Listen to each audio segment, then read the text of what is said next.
Hello everyone. So welcome to Jaidev classes for JRF in political science. कैसे हैं आप सब friend? This is Meenakshi Singh और आज हम लोग यहाँ पर डिस्कस करेंगे मोस्ट इम्पॉर्टेंट एमसीक्यूज. सो आज का जो फर्स्ट क्वेश्चन है ये सब मैंने आपको होमवर्क में दिया था ये question. And happy Diwali everyone. आप सभी को दिवाली की हार्दिक शुभकामनाएं. ठीक है. और माँ लक्ष्मी आप जी के आपके घर आए, आपको वैभव, गौरव एंड जेआरएफ ये प्रोवाइड करें. ठीक है. और आपको हमेशा खुश रखें. चलिए. सो 73rd and 74th amendment act जो है वो प्रोवाइड करता है क्या? तो यहाँ पर ये क्वेश्चन मैंने आप लोगों से होमवर्क में पूछा था. तो इसका राइट आंसर जो होगा आप लोगों का, तो वो क्या होगा? रिजर्वेशन देता है वुमेन को. बिल्कुल ठीक है. State election commission. बिल्कुल ठीक है. स्टेट फाइनेंस कमीशन और 3 टायर सिस्टम, यानी सी ऑप्शन इसका राइट आंसर हो जाएगा. 1 2 3 4 क्या हो जाएगा? करेक्ट आंसर हो जाएगा. हो जाएगा. चलो नेक्स्ट क्वेश्चन है आपका. National institute for transforming India, जो नीति आयोग है, नीति आयोग इसने रिप्लेस किया था किसको? प्लानिंग कमीशन को, फाइनेंस कमीशन को, इंटर स्टेट काउंसिल को या जोनल काउंसिल को? इससे पहले मैं आप लोगों को एक बार जो आर्टिकल्स हैं वो मैं आप लोगों को यहाँ पर करवा देती हूँ. ठीक है. सबसे पहले जब हम 243 से लेकर जो है आप लोगों का 243 से लेकर 243 ओ तक क्या है आपके? ये आर्टिकल्स हैं, है ना? 243 के ओ तक जो है बेसिकली ये आपके आर्टिकल्स हैं. 243 से लेकर 243 ओ. तो रिजर्वेशन में जो है बेसिकली ये आपका डी में है. स्टेट इलेक्शन कमीशन किस में है? 243 के के में है. स्टेट फाइनेंस कमीशन आई में है ना? तो ये ध्यान रखना इस तरीके से.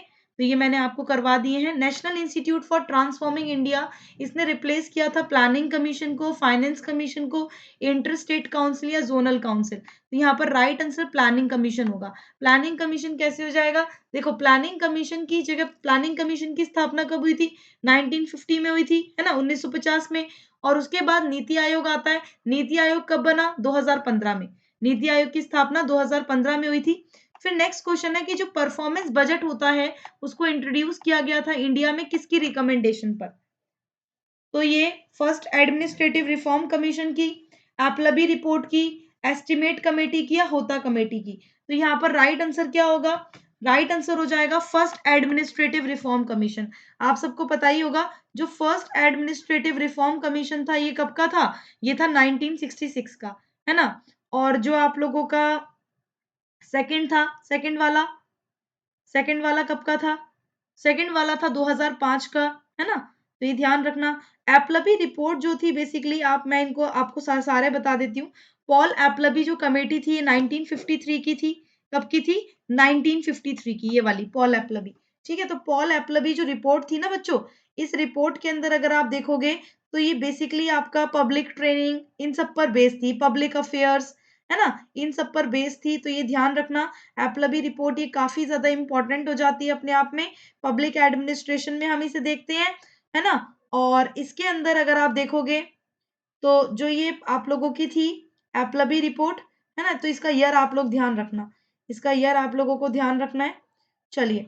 सो मैंने आप लोगों को ईयर तो बता ही दिया है. एस्टिमेट कमेटी 1921 की है ना? और होता कमेटी कब की है? होता कमेटी, तो होता कमेटी जो थी बेसिकली वो थी आपकी, होता कमेटी जो थी देखो 2004 की थी. होता कमेटी जो आई थी ना वो सिविल सर्विस रिफॉर्म पर आई थी. किस पर आई थी? सिविल सर्विस रिफॉर्म पर. और इसके अंदर यहाँ पर जोर दिया गया था कि हमें यूज करना है इंफॉर्मेशन एंड कम्युनिकेशन, ठीक है, टेक्नोलॉजी को, ठीक है, ट्रांसफॉर्म करने के लिए गवर्नमेंट को by making it more accessible. हमें गवर्नमेंट को क्या बनाना है? मोर एक्सेसिबल बनाना है, अकाउंटेबल बनाना है और बहुत ज्यादा इफेक्टिव बनाना है. तो याद रहेगा 2004 होता कमेटी. नेक्स्ट क्वेश्चन आप लोगों का, यहाँ पर आगे चलते हैं. उसके बाद अब जो आज हम ये क्वेश्चन बिल्कुल खत्म कर देंगे. Public grievance can be redress by, जो पब्लिक ग्रीवेंस यानी जो शिकायत निवारण है ना? शिकायत निवारण को रिड्रेस किया जाता है. Right to education, right to liberty, right to information या राइट टू इक्वालिटी. तो यहाँ पर राइट आंसर क्या होगा? पब्लिक ग्रीवेंस को रिड्रेस किया जाता है किसके द्वारा? तो यहाँ पर राइट आंसर होगा राइट टू इंफॉर्मेशन, यानी सूचना के अधिकार के द्वारा. ठीक है. उसके बाद नेक्स्ट क्वेश्चन है आप लोगों का कि कौन सी कमेटी ने रिकमेंड किया था creation of Indian institute of public administration. जो ये आप IIPA देख रहे हो, IIPA, तो IIPA को किसने रिकमेंड किया था इसके क्रिएशन के लिए? तो क्या गोरवाला कमेटी थी, एपलबी कमेटी थी, होता कमेटी थी, या फर्स्ट एडमिनिस्ट्रेटिव रिफॉर्म कमीशन था?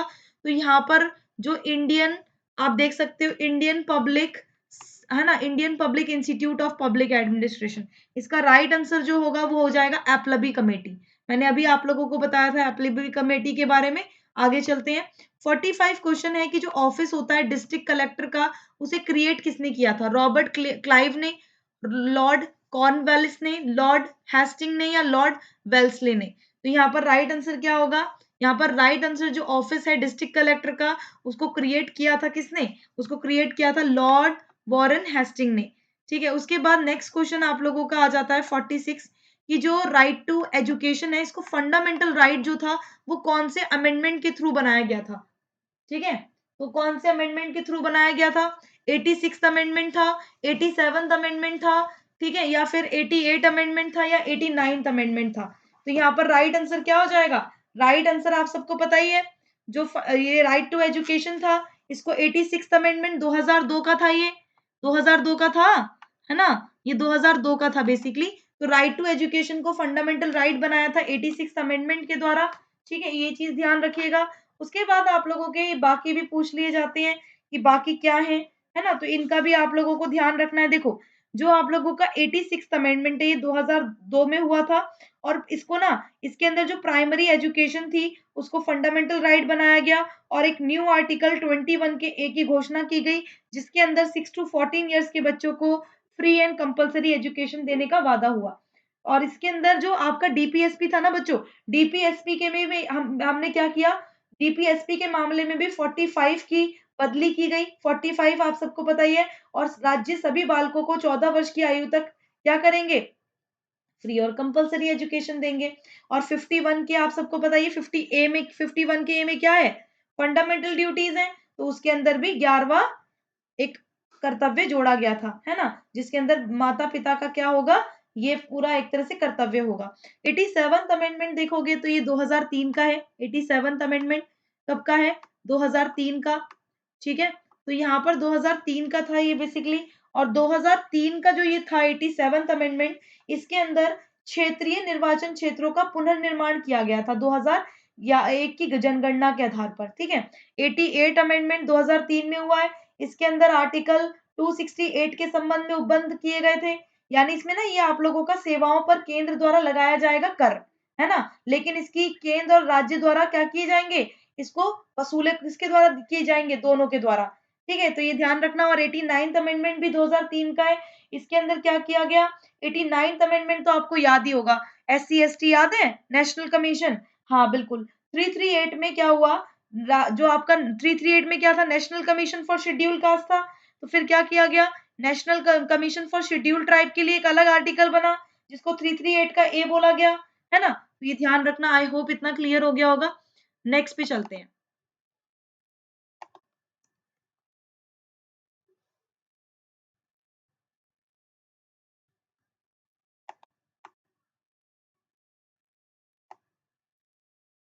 क्वेश्चन है आपका, Mahatma Gandhi national rural employment guarantee act, जो ये मनरेगा है, वो रिलेटेड है किससे? ये क्या वाटर प्रोविजन से रिलेटेड है, एम्प्लॉयमेंट जनरेशन से रिलेटेड है, हेल्थ फैसिलिटी से रिलेटेड है, या विमेन एम्पावरमेंट से रिलेटेड है? सबसे पहले आपको पता होना चाहिए मनरेगा कब का है? 2005 का, है ना। मनरेगा, पहले ये नरेगा था, national rural employment guarantee act, और ये एम्प्लॉयमेंट जनरेशन से रिलेटेड है ना। ये एम्प्लॉयमेंट जनरेशन से रिलेटेड है, तो ये ध्यान रखना। उसके बाद नेक्स्ट क्वेश्चन है आपका, जो British counterpart the municipal corporation type of local self government of India is borough, urban district, country borough, या फिर कंट्री? तो ये क्वेश्चन मैं आप लोगों को एक बार हिंदी दिखा देती हूँ इसकी, ताकि आपको प्रॉब्लम ना हो। ठीक है, मैं एक बार दिखा देती हूँ, वेट। ये रहा क्वेश्चन आपका। भारतीय संविधान, जो भारतीय स्थानीय स्वशासन की म्युनिसिपल कॉर्पोरेशन के समकक्ष ब्रिटेन में विद्यमान है, तो ये बोरो में है, शहरी जिले में है, काउंटी बोरो में है, या काउंटी में है? तो इसका राइट आंसर क्या होगा? इसका राइट आंसर होगा आपका, इंग्लिश पे चलते हैं फिर मैं आपको बताती हूँ इसका राइट आंसर।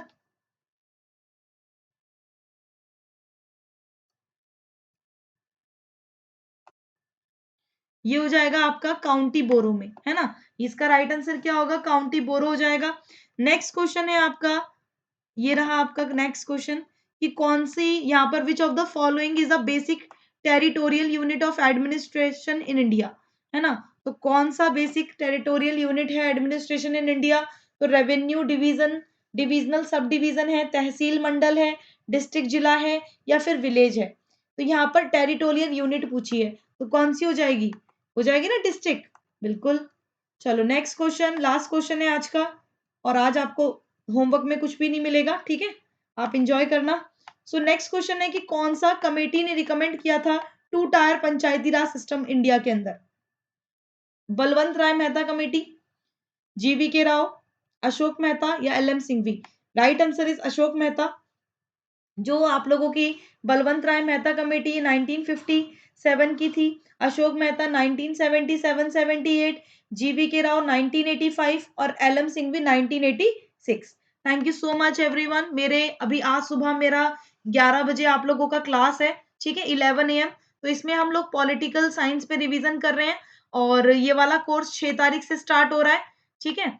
इसके अलावा quick discussion on previous year MCQs, ये वाली भी क्लास है फ्री वाली, आज 4 बजे ही है, और मैराथन क्लास आज नहीं है, ठीक है। प्लस सब्सक्रिप्शन, आइकॉनिक सब्सक्रिप्शन ले सकते हो, use code Meenakshi live for getting 10% discount.